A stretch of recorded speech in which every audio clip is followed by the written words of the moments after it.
विपक्ष एक साथ आ रहा है। 2024 के लोकसभा चुनाव की तैयारियां चल रही हैं।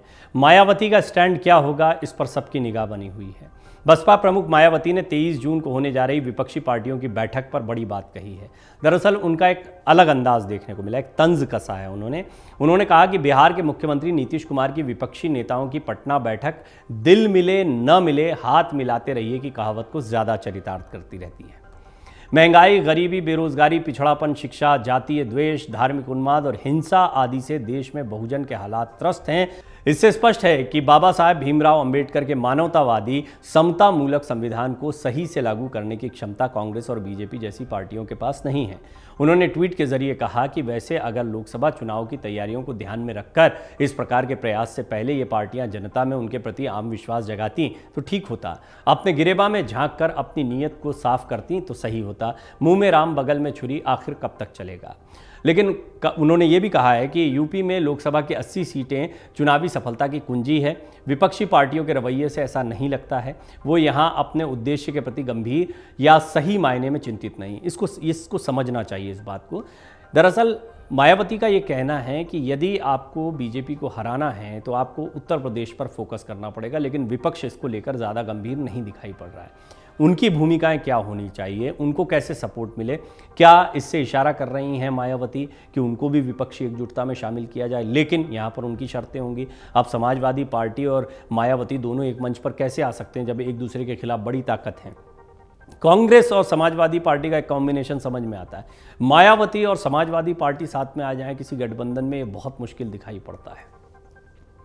आपको क्या लगता है, आप ज़रूर इस पर अपनी बात लिखें, क्योंकि ये बहुत दिलचस्प है पहलू। आपको क्या लगता है कि मायावती यदि विपक्षी एकजुटता के साथ में आती हैं, दलित वोट या फिर पिछड़ों के वोट पर राजनीति करने के साथ ही मायावती ने अपनी एक अलग जगह बनाई है, उत्तर प्रदेश में एक बड़ी ताकत वो बन सकती है। हालांकि ये प्रयोग हुआ है कि मायावती और समाजवादी पार्टी साथ में आए, लेकिन प्रयोग जो है वो समाजवादी पार्टी के लिहाज से बहुत सफल नहीं रहा, लिहाजा एक किनारा कर लिया। और अभी 2022 के विधानसभा चुनाव में जैसा प्रदर्शन रहा है समाजवादी पार्टी का, अखिलेश यादव को ऐसा लगता है कि वो अपने दम पर, और कम से कम उन्हें मायावती की जरूरत नहीं है, अपने दम पर या कांग्रेस या किसी अन्य दल के साथ में जुड़कर ज़्यादा बेहतर प्रदर्शन कर सकते हैं जो उनसे बड़ा स्टेक न मांगे। बिना सही प्राथमिकताओं के साथ ये लोकसभा चुनाव की तैयारियां क्या वाकई बदलाव ला पाएंगी, ये सवाल भी मायावती ने पूछा है। बैठक में कुछ राज्यों के मुख्यमंत्री शामिल हो सकते हैं। ये बात जो है कही जा रही है कि आप इस मंच पर अपनी ताकत को ज़्यादा से ज़्यादा विपक्ष दिखाने की कोशिश करेगा। मायावती कह रही हैं दिल मिले ना मिले हाथ मिलते रहना चाहिए। आपको बता दें कि शुक्रवार को पटना में विपक्षी एकता मीटिंग है। इसमें दिल्ली, पंजाब, महाराष्ट्र, तमिलनाडु, उत्तर प्रदेश, झारखंड, कश्मीर से आने वाले ज़्यादातर नेता शिरकत करेंगे।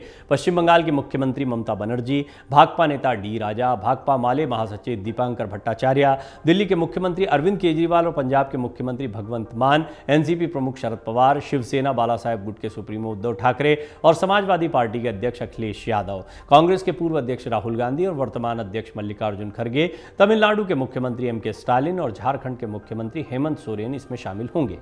एकता मीटिंग कई ऐसे नेता के लिए भी बड़ा मंच होगा जिसकी एक दूसरे से नहीं बनती है। इसी को लेकर मायावती ने तंज किया है। बिहार में महाजुटान क्यों हो रहा है, बड़ा सवाल है। बिहार को लोकतंत्र के प्रयोग की धरती कहा जाता है। केंद्र की पहली गैर कांग्रेस सरकार बनाने की बुनियाद और तत्कालीन केंद्र सरकार को उखाड़ फेंकने की शुरुआत 1974-75 में बिहार की धरती से हुई थी। तब जेपी यानी जयप्रकाश नारायण ने केंद्र की इंदिरा गांधी के शासन के खिलाफ बिगुल फूंका था और 1977 में पहली बार मोरारजी देसाई के नेतृत्व में गैर कांग्रेसी सरकार बनाई थी।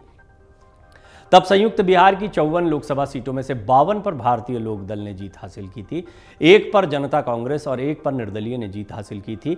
तब भारतीय लोक दल, जनसंघ और कांग्रेस ओ ने मिलकर जनता पार्टी का गठन किया था, लेकिन चुनाव बीएलडी के सिंबल पर ही लड़ा गया था। कुल मिलाकर इसी प्रयोग को दोहराने का प्रयास किया जा रहा है। जेपी आंदोलन की तरह ही विपक्ष एकजुट होने की कोशिश कर रहा है, लेकिन यहाँ पर कोई आंदोलन नहीं दिखाई दे रहा है। यहाँ पर आपसी हितों की खींचतान ज़्यादा है और मायावती इसी पर तंज कसते दिखाई दे रहे हैं। इस विपक्षी एकजुटता के इतने बड़े मंच पर मायावती का न होना या मायावती इस पर अपना क्या रुख रखती हैं, ये बहुत बहुत ज़रूरी है। मायावती ना तो खुलकर कांग्रेस के साथ है ना खुलकर बीजेपी के साथ है, वो दोनों के खिलाफ राजनीति करती हैं। लेकिन जिस तरीके की स्थिति उनकी पिछले विधानसभा चुनाव में हुई है, उससे ये तो स्पष्ट है कि मायावती को भी अपनी रणनीति में बदलाव की ज़रूरत है। उनसे बात करने के प्रयास हो रहे होंगे। मायावती क्यों ज़रूरी है? मायावती दरअसल दलितों पिछड़ों का एक बड़ा चेहरा राजनीति में रही हैं और इसमें महत्वपूर्ण बात यह है कि ये वो वोट बैंक है जो चुनावों को बहुत प्रभावित करता है। इस पर बीजेपी भी काम कर रही है, इस पर कांग्रेस भी काम कर रही है, इस पर तमाम राजनीतिक दल काम करते दिखाई देंगे अपने अपने क्षेत्रों में।